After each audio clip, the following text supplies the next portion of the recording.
అయ్యా, మన ఈరిగాడికి సంవత్సర క్రితం పెళ్ళయిందయ్యా. మొన్నటిదాకా తాడు బంగారంలో ఉన్న వాళ్ళ జీవితం ఇప్పుడు తాడు ఫ్యాన్లో మారిందయ్యా. తన భర్తకి తల్లిదండ్రులు ఎక్కువయ్యారయ్యా. కట్టుకున్న భార్యకి చీర కొనడం కంటే అమ్మా నాన్నలకు మాత్రం మందులు కొనటమే తన సంతోషం.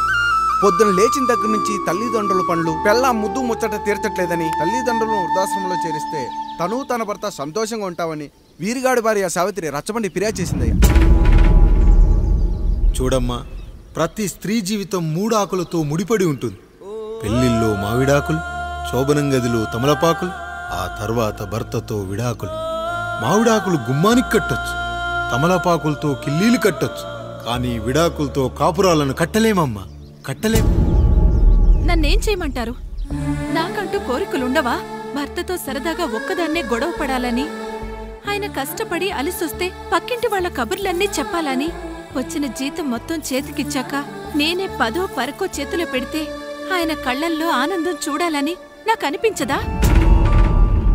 ఎంతసేపు అమ్మా నాన్న అంటూ వాళ్ల కొంగు పట్టుకుని తిరగడమే తప్ప నా పైట పట్టుకుని తిరిగిందే లేదు. నాకు విడాకులొద్దు, నా భర్త నాకు కావాలి.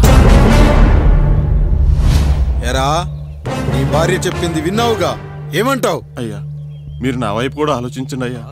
9 నెలలు నా తల్లి కష్టపడి కన్నీ పెంచితే 20 ఏళ్ళు నా తండ్రి నన్ను పోషించాడు. నిన్నగాక మొన్న వచ్చింది. ఇది మమ్మల్ని విడదీయాలంటే ఎలాగయ్యా? నాకు నా పెళ్ళం కంటే నా తల్లిదండ్రులు ఎక్కువయ్యా. మరి పెళ్ళెందుకు చేసుకున్నావురా? అక్కుల్లో పనికెళ్తుంటే అక్కడ మెస్ భోజనం పడట్లేదయ్యా. వెళ్ళామంటే పని మనిషి అనుకుంటున్నావారా? అసలేమనుకుంటున్నావురా? ఆడదంటే నీకంటే చిన్నదవుతే చెల్లవుతుంది, పెద్దదైతే అక్క అవుతుంది, పెళ్లి చేసుకుంటే భార్య అవుతుంది, ఆ తరువాత తల్లి అవుతుంది. మగాడేముందిరా, ఆఫ్టర్ ఆల్ తండ్రి అవగలడు. మగాడు పురుషుడు అని పలకాలంటే పెద్ద కష్టమేమీ లేదు. కానీ స్త్రీ అని పలకాలంటే నోట్లో కండరాలు, నాలుక అష్టవంకరలు తిరిగి కష్టపడాలరా. స్త్రీ జీవితం కూడా అంతే. మన దేశంలో స్త్రీని గౌరవించడం తరతరాలుగా వస్తున్న సాంప్రదాయం. ఆ సాంప్రదాయం ఎంత గొప్పదంటే జంతువుల్ని కూడా పిల్లి పిల్ల, కుక్క పిల్ల, పంది పిల్ల అంటాం గాని కుక్క పిల్లోడు, పిల్లి పిల్లోడు, పంది పిల్లోడు అని అనమురా. అంత గొప్పదిరా మన సాంప్రదాయం. మీరు ఎన్నైనా చెప్పండి, దాన్ని ఏలుకోవటం నా వల్ల కాదయ్యా. కడుపులో బిడ్డ ఆడపిల్ల అని తెలిసి ఉంచాలా ఊడ్చాలా అని ఆలోచిస్తుంటే పుడతామో చస్తామో తెలియని పరిస్థితుల్లో ఎలాగోలా పుట్టేసి పెరిగేసి ఎదిగేస్తున్న టైంలో తను పుట్టింది తన కోసం కాదు, ఎక్కడో పుట్టిన ఏదో కోసం అన్న విషయం తెలిసాక అమ్మ నాన్న కలిసి 1 కిలో లడ్డూలు, 1 కిలో చెగోడీలు పెట్టి దున్నపోతు లాంటి ఓ పెళ్లి కొడుకును తీసుకొచ్చి తల దించుకొని పెళ్లిలో కళ్ళు దించుకొని శోభన గదిలో పడుకుంటే గుండెల మీద తాలి బరువు, శరీరం మీద వాడి బరువు మోసి మోసి వాడు వేసిన విత్తనాన్ని 9 నెలలు మోసి మోసి ఓ పండంటి బిడ్డకు జన్మనిచ్చి ప్రతిరోజు కోడి కంటే ముందే నిద్రలేచి నుదిటిన బొట్టు పెట్టి, వాకిట్లో ముగ్గు పెట్టి, స్టవ్ మీద గిన్నె పెట్టి, అందులో పాలు మరగబెట్టి, కాఫీ పొడి టీ పొడి కలిపి పెట్టి, పిల్లల నోటికి తిండి పెట్టి, వాళ్ళను బడికి ఎల్లగొట్టి, నిన్ను ఆఫీస్కు తరిమి కొట్టి, ఒక చేత రిమోట్ మరో చేత కత్తిపీట పట్టుకొని ఛానల్స్ మార్చి మార్చి కూరగాయలు తరిగి తరిగి 11 గంటలకు మా ఊరి వంట, 12 గంటలకు స్టార్ మహిళ చూస్తూ, వీటి మధ్యలో వంట చేస్తూ కూరెక్కడ మాడిపోతుందో అన్న టెన్షన్ లో బ్రేక్ మధ్యలో అత్తగారికి అన్నం పెట్టి బుద్ధమందారం, ఆడదే ఆధారం, మనసు మమత, గోకులంలో సీత, స్వాతి చినుకులు అంటూ పగలు రాత్రి తేడా లేకుండా సీరియల్లో సమస్యల్ని తన సమస్యలుగా భావించి బరువెక్కిన గుండెతో అలిసొచ్చిన భర్తకు గుప్పెడంత మాడిపోయిన ఉప్మా పెట్టి అప్పుడు తిని పడుకుంటుందిరా. అదిరా ఆడదంటే. అలాంటి నీ భార్యను వదిలేస్తానంటావా? Bloody fool!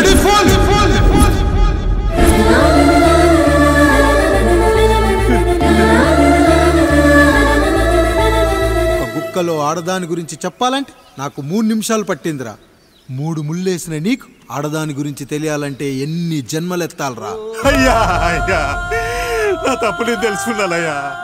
నా తల్లిదండ్రులు నేను వదిలేస్తానయ్యా. నా పిల్లల్ని నాకు ఇప్పించున్నాయ్యా. నువ్వు తప్పు మీద తప్పు చేస్తున్నావు. నీ భార్యను తిరిగి ఏలుకోవడానికి నీకు హక్కు లేదు. ఈ రాయుడు తీర్పిస్తున్నాడు. ఈ ఈరిగాడు మాత్రం తమ తల్లిదండ్రులతో ఉండాలి, కానీ ఈవిడకు మాత్రం భర్త కావాలి. ఈమెకు అభ్యంతరం లేకపోతే నేను పెళ్లి చేసుకుంటాను.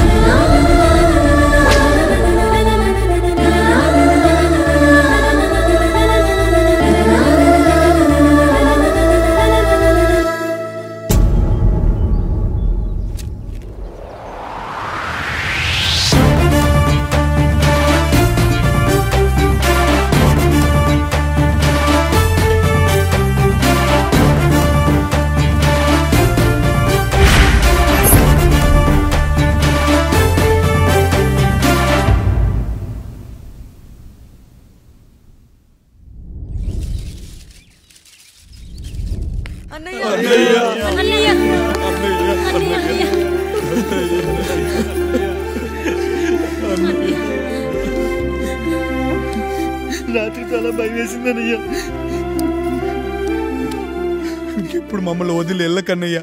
రాత్రే కదరా మనం అందరం కలిసి పడుకున్నాం. ఎప్పుడో రాత్రి చూసామన్నయ్యా. నిన్ను చూడకుండా ఒక్క అరగంట కూడా ఉండలేకపోతున్నా. నిన్ను చూసి చాలా రోజులైనట్టుంది అన్నయ్య. రాత్రంతా ఎక్కడికి వెళ్ళావన్నయ్యా? అసలు ఎక్కడికి వెళ్ళారండి? ఇంట్లో దోమలు కుడుతున్నాయని అలా పక్కనే ఉన్న గడ్డివాం దగ్గర పడుకున్నా. మన రత్తాలు వాళ్ళ ఆయన ఊళ్ళో లేడంది.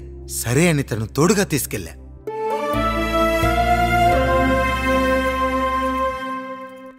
మీ సావుకటే మీ కుటుంబాన్ని నుంచి మిమ్మల్ని విడదీయాలయ్యా. అప్పటి వరకు మేము కళ్ళు తెరిస్తే మా కళ్ళ ముందు ఉండాలి, కళ్ళు మూస్తే మా కళ్ళలో ఉండాలయ్యా. నమస్కారం రాయుడు గారు.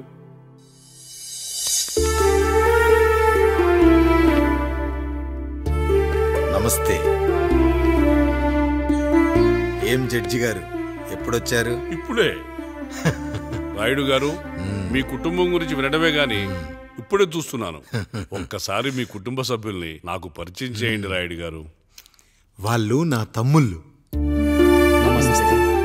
నమస్కారం. మొత్తం ముగ్గురా? కాదు, నలుగురు. వాడు వేరే షూట్లో ఉన్నాడు. వీళ్ళు నా చెల్లెళ్ళు. నమస్కారం తల్లి. వీళ్ళు నా భార్యలు. నమస్కారం అమ్మా. వీళ్ళు నా బంధువులు. నమస్కారం. నా జీవితంలో ఎంతో ముఖ్యమైన, ఇష్టమైన, ప్రాణమైన మరో మనిషిని మీకు పరిచయం చేయాలి. ఆవిడే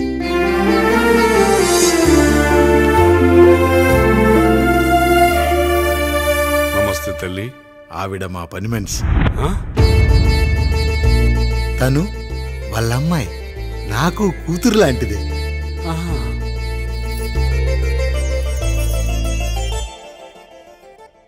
ఆ ఫోటోలోని వ్యక్తి ఎవరమ్మా? మీ ఆయన?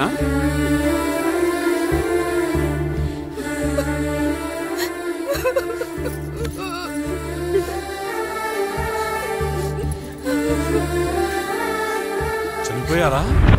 అయ్యో లేదండి.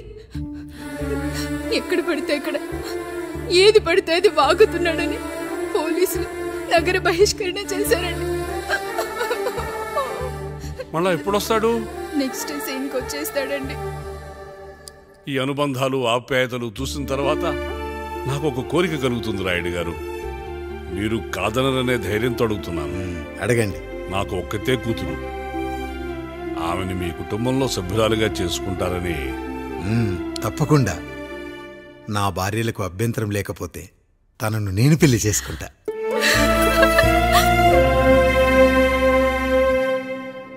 అయ్యో, మీరు పొరపాటుగా అర్థం చేసుకున్నారు.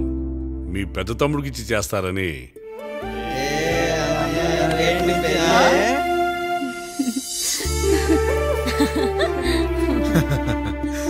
తప్పకుండా తప్పకుండా ఒక మంచి రోజు చూసుకొని మీ ఇంటికి అమ్మాయిని చూసుకోవడానికి వస్తాం. ధన్యుణ్ణి రాయుడు గారు, ధన్యుణ్ణి.